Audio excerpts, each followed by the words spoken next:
We'll guide you through how to download the latest version of Blender. If you find this helpful, consider subscribing and liking the video. First, go to your web browser and type in blender.org. This is the official Blender website where you can get the latest updates and downloads.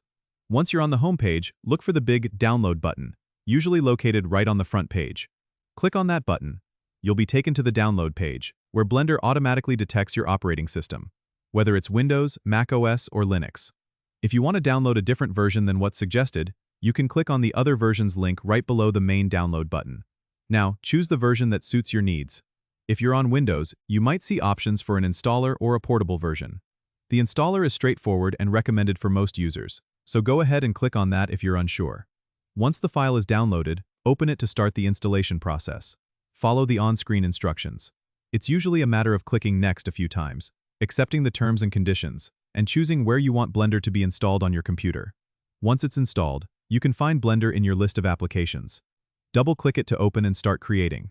One quick tip: make sure to check for any additional packages or plugins that might enhance your Blender experience, which you can find on the Blender website as well. Don't forget to subscribe and comment if this helped you out.